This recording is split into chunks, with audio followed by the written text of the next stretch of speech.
What is going on, guys? This is Ace Retro, and today we're going to be doing a short playthrough of Kid Niki Radical Ninja on the NES. This is an arcade conversion with a few added bells and whistles, namely secret areas, which we'll be going through a few of those as well. This is also a game I grew up with, so I got a little bit of nostalgia for it, and definitely think it's one of the better early NES side-scrollers, but it's obviously not, of Mario or Kirby levels of quality. But without further ado, we're just going to get into it. Like many arcade games, side-scrollers especially, this is a one-hit kills kind of game, but as mentioned earlier, there's secret areas, and some of them actually allow us to get one extra hit point, which is definitely welcome in some parts of the game, as it can get a bit tricky. That's another thing. Don't expect this to be a perfect run. That's not what I'm shooting for at all. Maybe just here to show off the game, talk about it, show a few hidden areas you might not have known about. Some of these I didn't even know about until much later myself. There's only a handful I found out about on my own when I was younger, just screwing around playing the game for the first time.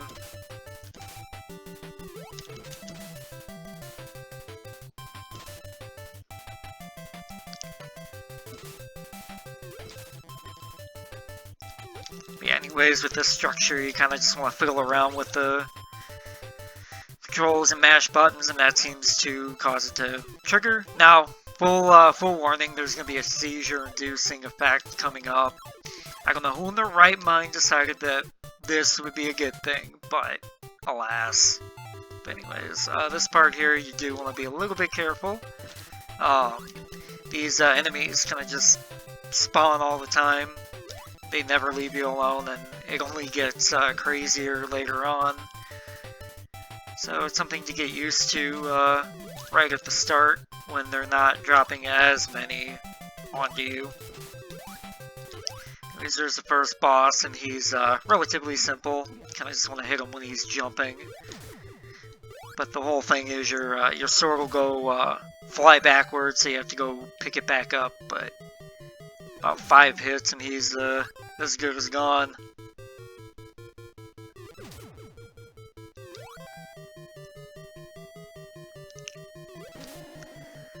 But here's something you might not have seen or known about. Yep, you can hit that scroll at the end, and it'll give you a goodie. Sometimes it's a coin, sometimes it's an extra man. It seems to be random,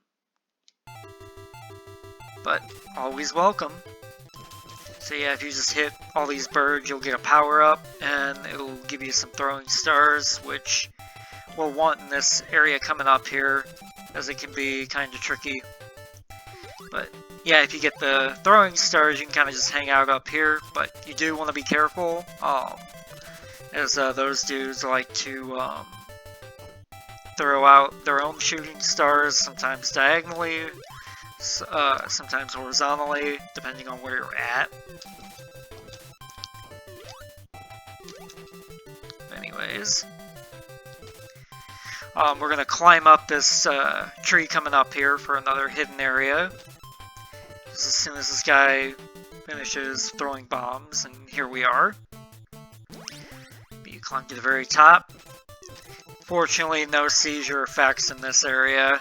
It's mainly just a matter of hitting random spots, and coins will drop out.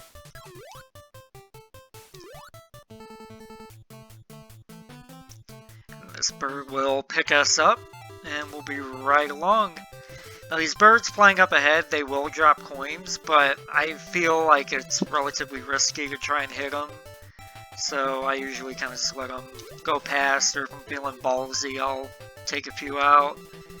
Yeah, and sometimes the coins can spawn in the ground. Yeah, did I mention this game's a little bit glitchy? Because it most definitely is.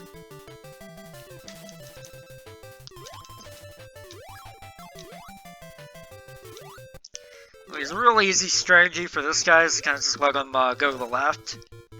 And then, if he gets too close to you, you can hit him when the ball and chain is on the ground. That'll knock him backwards.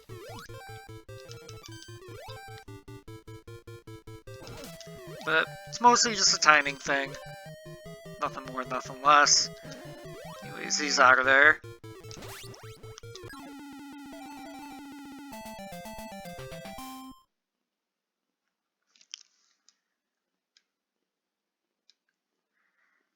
And in the next stage here, we're going to be able to pick up our first extra hit point, which unfortunately they don't stack, and they also go away at the end of the level. So if you don't get hit, you're going to go right back down to being one-hit kills again.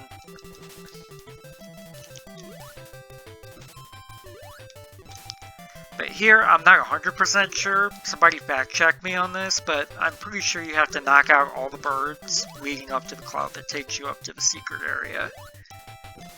But, just to be sure, I'm gonna go ahead and do that anyways.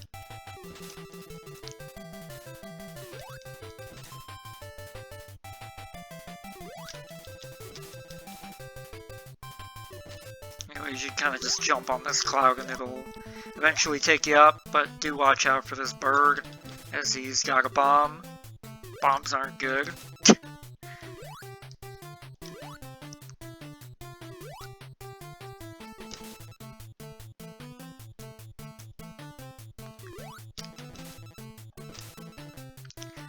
But anyways, yeah, and I believe the manual refers to this as some kind of princess doll, but anyways, you nab it, and your clothes, pardon me, change from red to white, indicating that you can take an extra hit.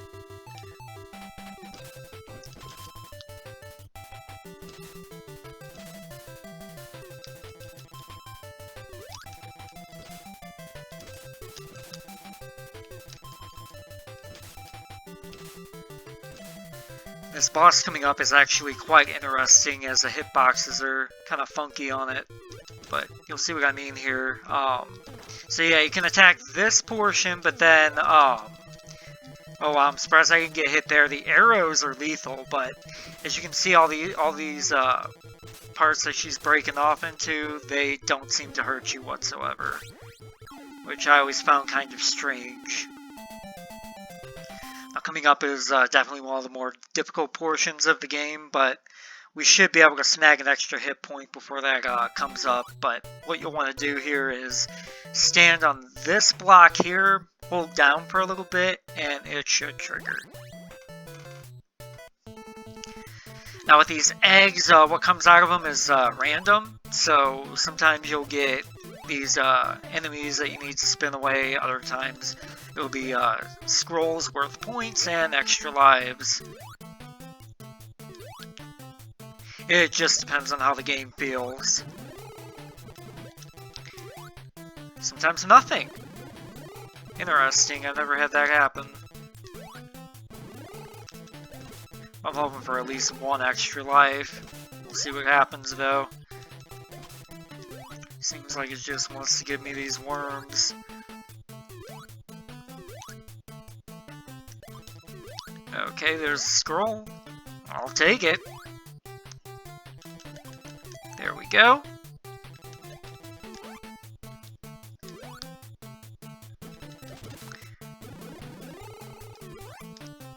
Yeah, it's real easy actually to get hit by whatever the hell those things are supposed to be, but fortunately if you do mess that part up, there's another shortcut that's going to take us past the most annoying portion of the game here, or one of the most in my humble opinion. It's these bubbles.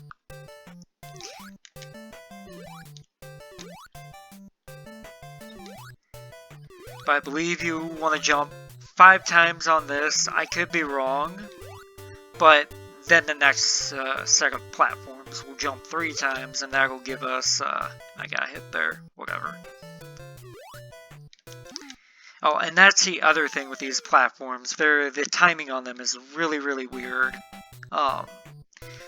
Sometimes they'll come up and down in the rhythm, sometimes they won't. It's very, very strange. I'm sure somebody has an explanation, I don't. I see there, it kinda, but there we go. Okay, I guess you don't have to jump on that other one 5 times. I thought you did, but Anyways, we'll drop down here, and unfortunately, there really isn't anything down here, but it gets us past the bubbles, and that's all that matters. Anyways, here we are.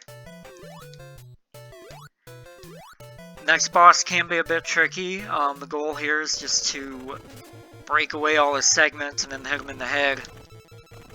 But, to elaborate on that, sometimes he can kind of like spawn right next to you and, you know, kill you instantly. But hopefully we can avoid that. Sometimes he'll move his head to the right or the left. Kind of snake towards you.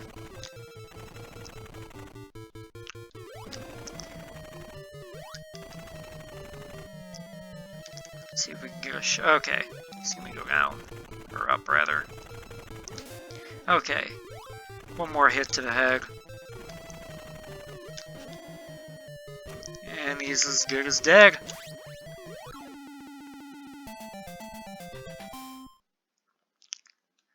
Now, the very first part of this next stage is relatively tricky. You kind of just want to inch your way to the right.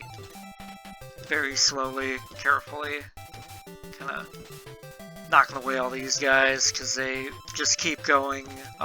They keep spawning over and over.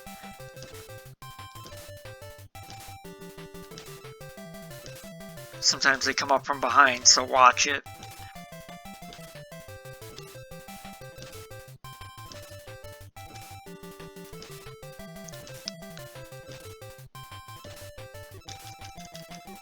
Once you kind of get to that right there, they go away, so you can kind of jump away, keep any more from coming at you.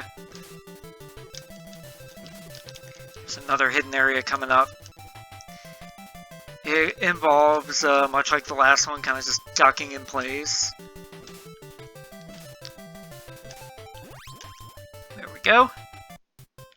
It's just a repeat of the one from the first stage, but hey, it's extra points, and extra points do turn into extra lives, so there's that.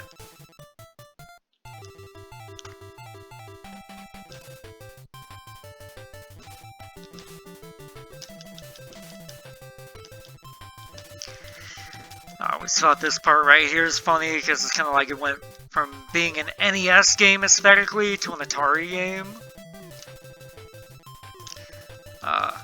Of course, there are just these Buddha statues, which are actually well detailed, which I always thought was really weird when you put it side by side with the rest of the art in this game, which looks very, very simple, kind of like a black box NES game, and then you've got that. It's very strange.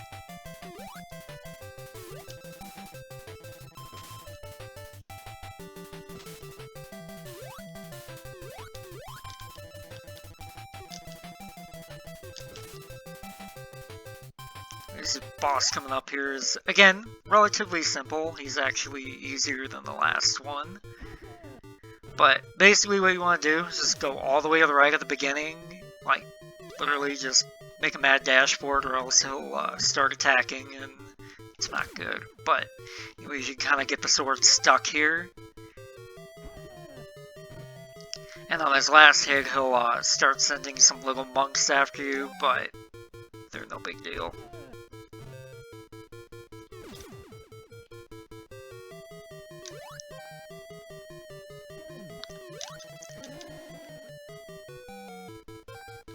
He didn't even have the chance.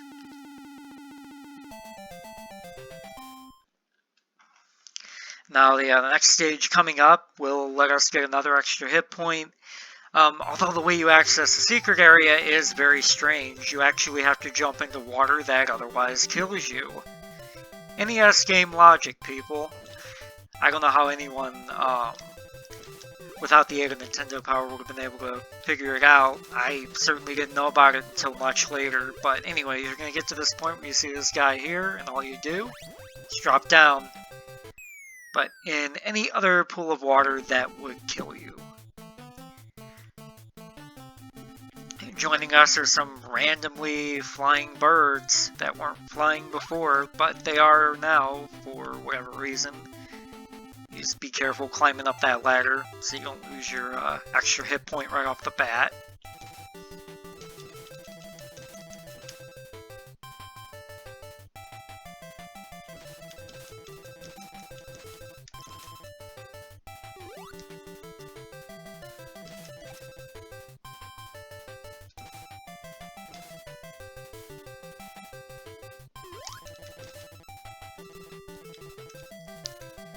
This part can be relatively tricky, hence why we picked up the extra hit point. Mainly because of these bubble blowers. They only ever show up in this one portion of the game. Now, this boss here, you actually can't hurt him directly. What you have to do is bait him all the way to the left here, and then once he gets close enough, you hit him to make him drop his weapon. And then you kind of just do that. Rinse and repeat.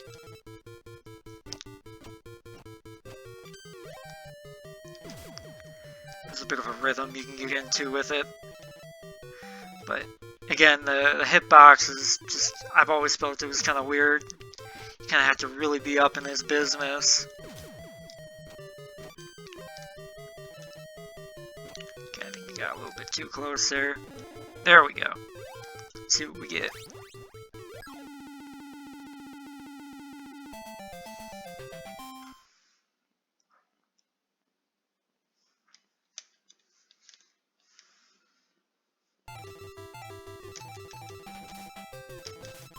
Anyways, this is the second to last stage. And the next one is mainly just chasing the boss down multiple times. And predictably, that's the hardest section of the game, but we'll get there shortly. Now this cat coming up here, he's lethal. You would think that's a lucky cat, but rest assured he'll kill you in one hit, per usual. Which of course, I instinctively grabbed the cat my first time getting to this room. And obviously it did not go so well. I don't know if this goes on and on, or if it kind of just stops when I'm... Okay. I can't remember exactly. But yeah, I think it's done giving me goodies. So we are gonna move on.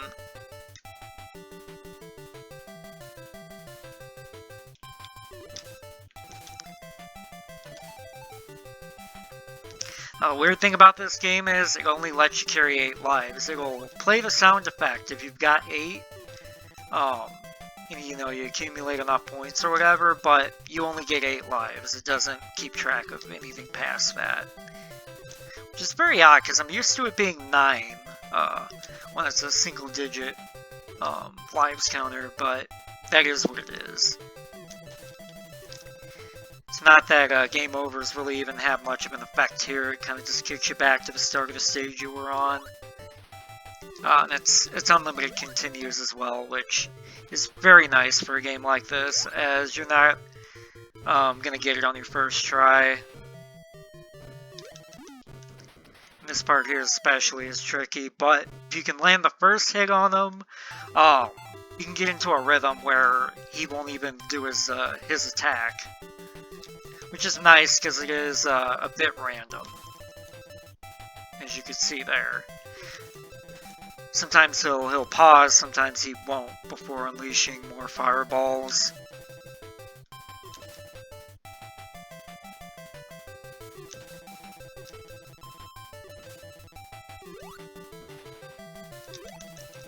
Again, it's mostly just getting that first hit on him. You get that first hit, you're golden.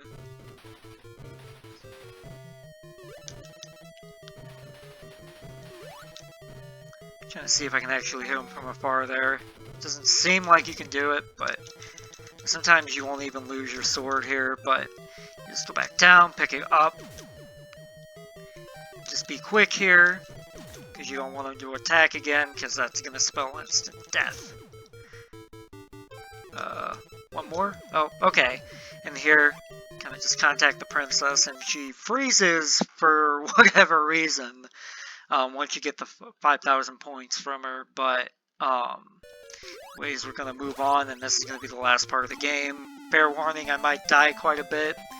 This is exceptionally tricky, and it's mainly just a pursuit of the boss, where you'll hit him a couple times, he'll fly away like a wuss, rinse and repeat, but you'll see why this is so tricky in a minute.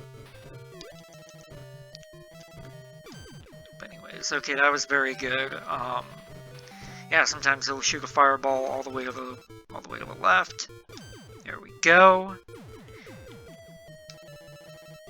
I typically don't do this on my first try, but we'll see what happens. This cloud here is weird. Yeah, you'll see it kind of stalled me in the air.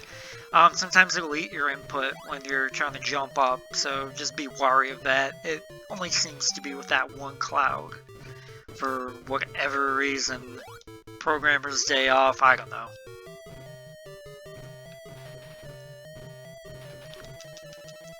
Anyways, yeah, he'll send a little clone of himself, I guess. This is where it gets complicated.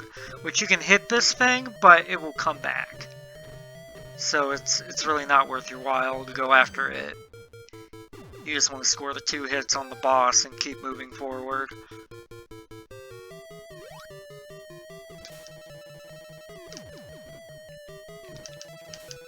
But here comes the most nerve-wracking part, because the bubbles of doom come back.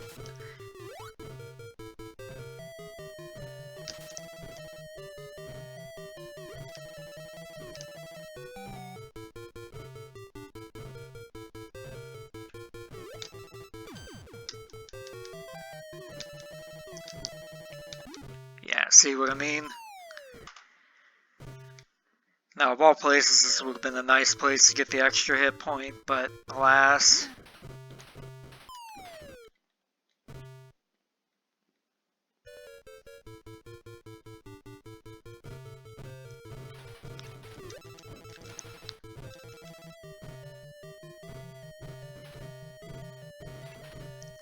Which is weird, I'm like right up next to the fire and it's not doing nothing to me.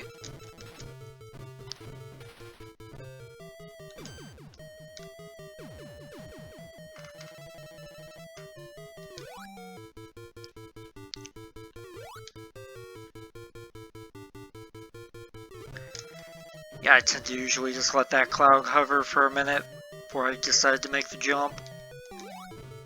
Just to be on the safe side.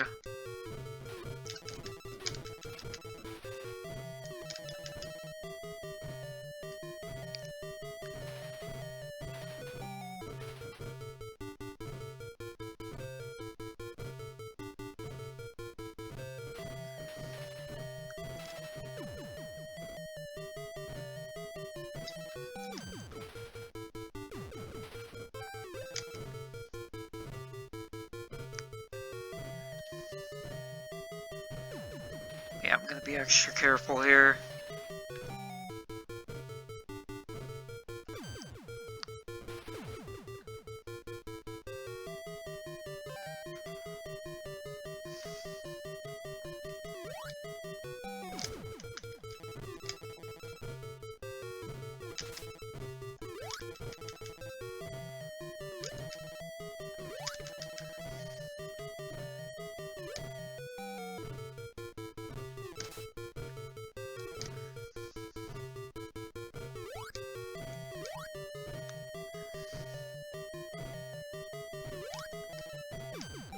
There's 1.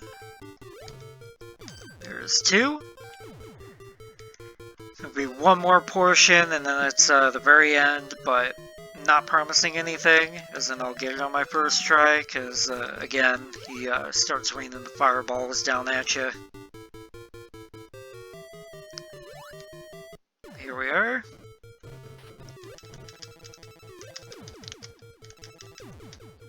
But, okay. This ain't too bad.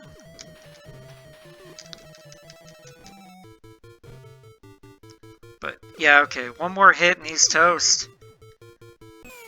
And there you go, that was Kid Niki on the NES. I hope you guys enjoyed. Maybe you learned something new about the game today. If you did, leave me a like, comment, subscribe, and maybe I'll do some more playthroughs in the future. Y'all have a good one. Ace Retro signing out.